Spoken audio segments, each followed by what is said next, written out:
Welcome back to my channel. This DJ here, and I'm going to talk about America today. Not America in itself, but the Court of Justice, because this is a discrimination case that was brought up in the Court of Justice. The lady at first lost her case, but is now well on the way, I believe, in winning the case. And I think if she does, then, and it's very likely, then I believe it will open up something that's been going on for about 50 years in America.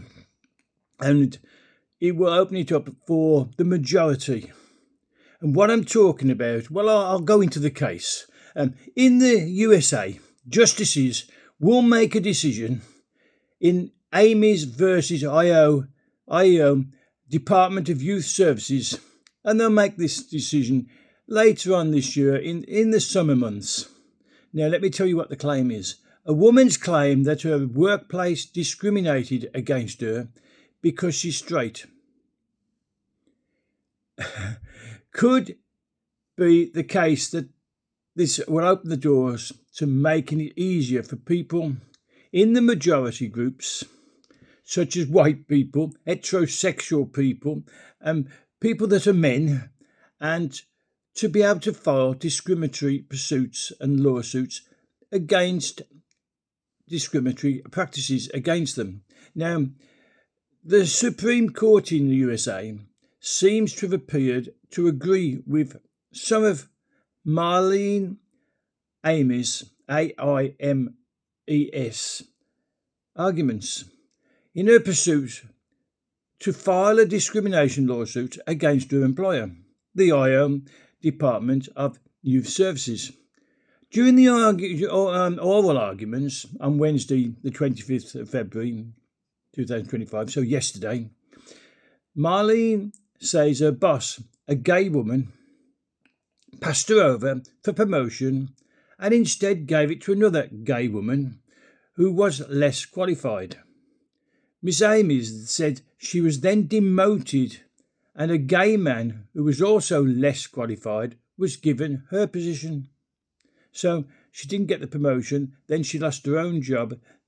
She didn't get the promotion, it was overpassed by a less qualified gay woman, and then lost her own job to a less qualified gay man.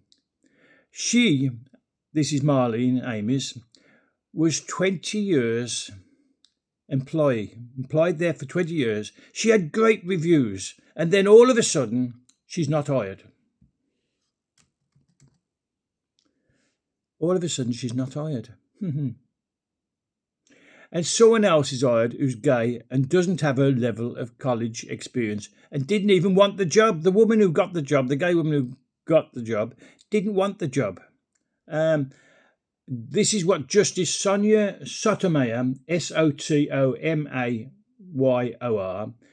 said when reflecting on the case. That it's the judge's decision. It was the judge's comment that she was a 20-year employee with great reviews, and then suddenly she doesn't get hired, and someone else is hired who's gay, who doesn't have a level of experience, and then and a person who didn't even want the job. Another Justice Sotomayor, she said something suspicious about that. It certainly can give rise to inference of discrimination. Courts have previously relied on the background circumstances when reviewing discrimination cases, as they apply to majority groups.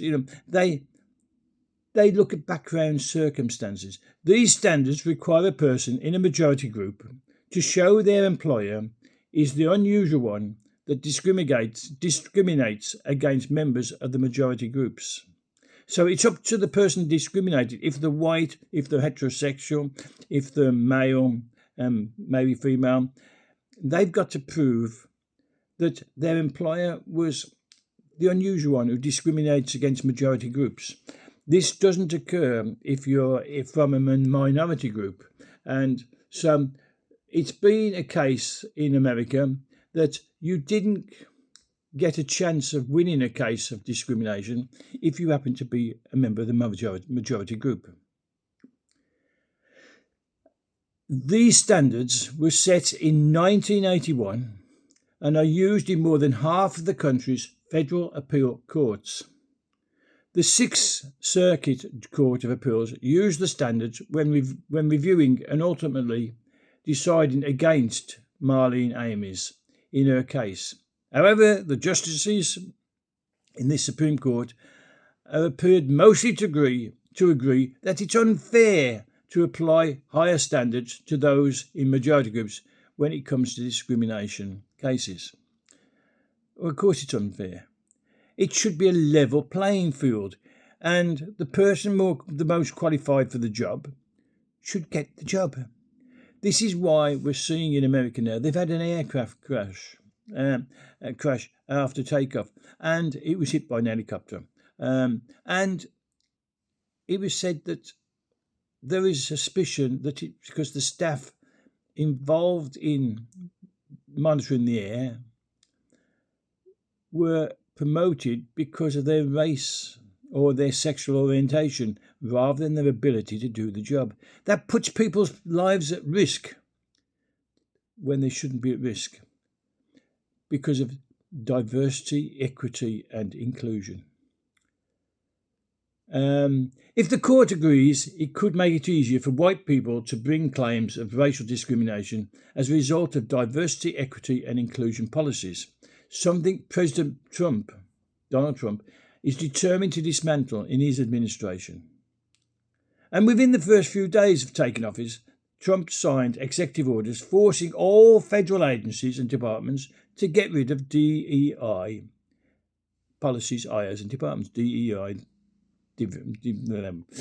Though DEI was enacted to encourage the participation of people in groups, I'm quoting here, though DEI was enacted to encourage the participation of people in groups that have historically been discriminated against, many conservatives have railed against it as unfair towards people in majority groups and putting preferences of characteristics over merit. Yes, I agree. But it should never have been so. It should never have been so. We can have equality without laws that go the opposite way. They called it positive discrimination. There's nothing positive about discrimination. People should be given their roles in their employment because they're able to do the job.